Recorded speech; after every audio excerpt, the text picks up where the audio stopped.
Assalamualaikum warahmatullahi wabarakatuh. Selamat pagi Bapak dosen dan teman-teman lainnya yang berbahagia. Pertama-tama marilah kita panjatkan puja dan puji syukur atas kehadiran Allah Subhanahu wa taala yang telah memberikan rahmat, taufik serta hidayahnya sehingga kita bisa berkumpul di tempat ini dalam keadaan sehat walafiat. Adapun topik yang akan kami bahas adalah kendala pendidikan akibat kurangnya SDM yang berkurang. Perkenalkan, nama saya Putri Ayu Wulandari. Saya selaku moderator yang akan membimbing jalannya diskusi ini. Adapun anggota saya adalah Muhammad Lutfi Fatahillah, Putri Ayu Wulandari, Muhammad Jafalul Wakil, Aryus Desevan, dan David Trianggara. Rangkaian acara yang akan kita lewati adalah sesi pembukaan, penyampaian dan penyajian materi, dan penutup. Baik teman-teman, langsung saja kita mulai ke sesi yang pertama adalah pembukaan. Marilah kita mengucapkan basmalah bersama-sama. Selanjutnya adalah penyampaian dan penyajian materi. Saya persilakan untuk Muhammad Lutfi Fatahillah selaku presentator pertama. Saya silakan. Assalamualaikum warahmatullahi wabarakatuh. Perkenalkan, nama saya Muhammad Lutfi Fatahillah. NPM saya 2124015.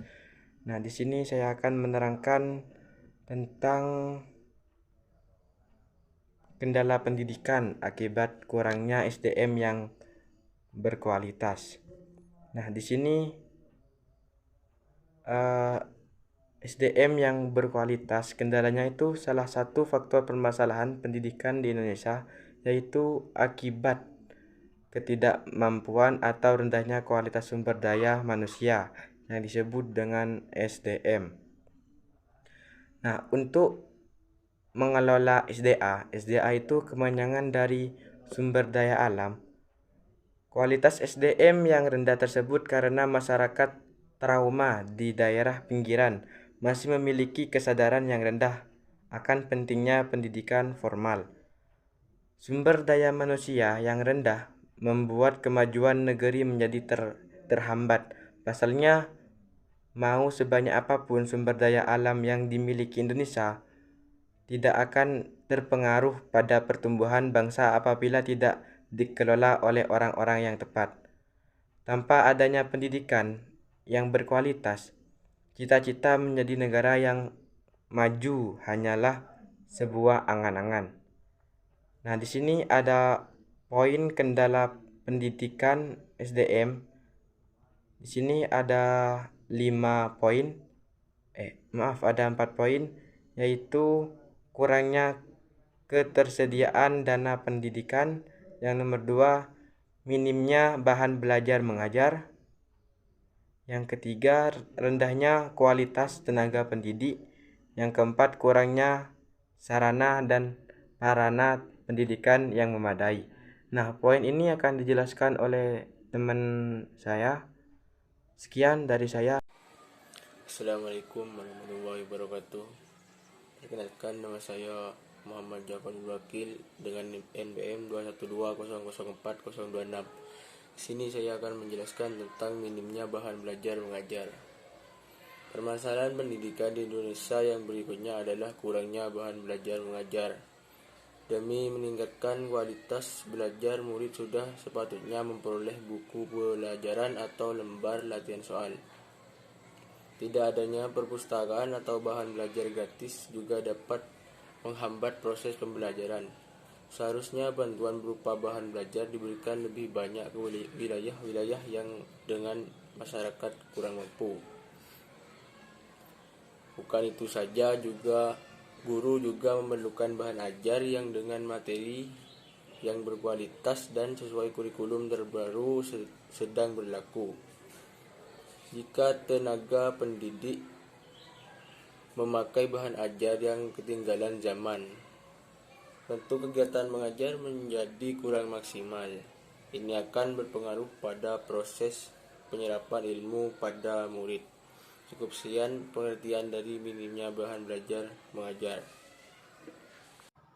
Oke, assalamualaikum warahmatullahi wabarakatuh. Di sini saya atas nama Aryus Desevan, nomor NPM 212004114, ingin menjelaskan tentang rendahnya kualitas tenaga pendidik. Kualitas tenaga pendidik yang rendah menjadi salah satu permasalahan pendidikan di Indonesia. Tidak semua guru mampu mengajar materi yang sesuai kompetensi masing-masing. Menurut Global Education Monitoring atau GEM Report 2016 oleh UNESCO, pendidikan di Indonesia menempati urutan ke-10 dan urutan terakhir untuk kualitas guru dari 14 negara berkembang. Selain itu, total guru meningkat secara signifikan yaitu 382% atau 3 juta lebih pada sekitar tahun 1999 hingga tahun 2000.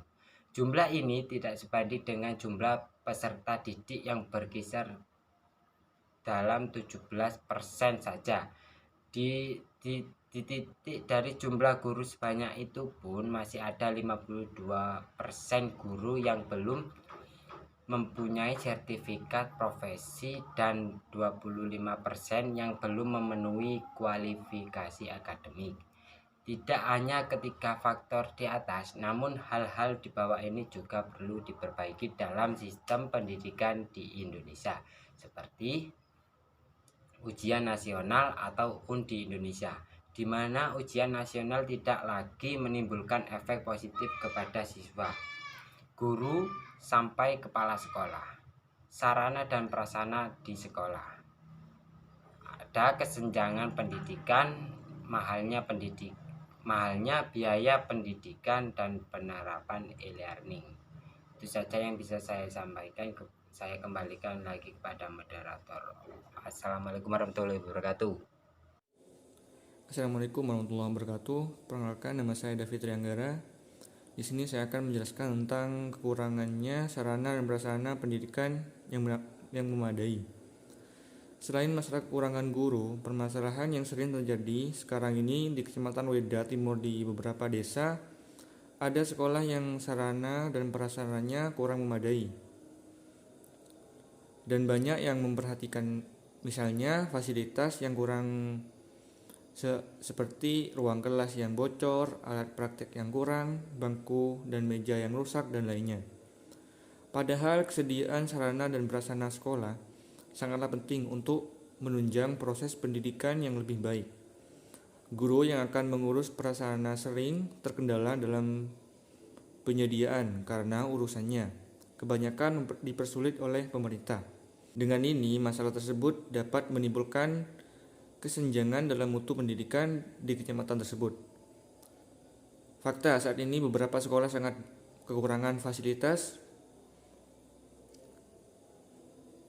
sekolah, sarana prasarana pendidikan, sehingga mengakibatkan banyak siswa mendapatkan dampak atau kerugian dari problematika tersebut, dan siswa menjadi korban dari kurangnya perhatian pemerintah untuk masa depan negara kita sendiri. Padahal siswa yang berada dalam daerah terpencil memiliki semangat yang tinggi dalam belajar meskipun fasilitasnya kurang memadai. Hal ini menimbulkan bahwa kurang ada perhatian dari pemerintah terhadap sekolah yang berada di daerah terpencil seperti di Kecamatan Weda Timur.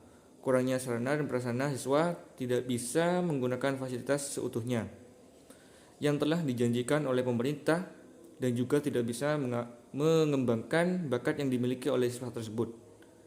Selain itu juga, faktor penyebab dari masalah keterpurukan ini juga adalah alokasi dana yang terhambat, penyalahgunaan dana sekolah. Dan di sini B. Sosiologi pendidikan memandang kesenjangan dalam dunia pendidikan merupakan masalah sosial yang di dalamnya terjadi ketidakmerataan, ketidakkailan, dan ketidaksesuaian yang terjadi dalam masyarakat, seperti yang dikatakan oleh Abad Badrus Zaman. C. Mahalnya biaya pendidikan. Jadi kesimpulannya, dirasa biaya pendidikan memang mahal atau relatif dirasa mahal karena ada KKN, banyak pungutan lainnya karena pendapatan masyarakat atau keluarga yang rendah. D. Pembelajaran e-learning adalah perpaduan antara metode tatap muka dengan metode online atau via internet.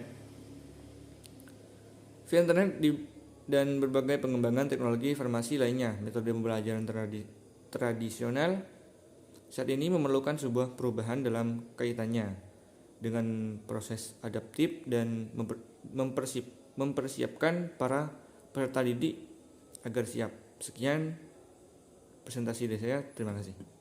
Demikian presentasi dari kelompok kami. Mari kita mengucapkan alhamdulillah.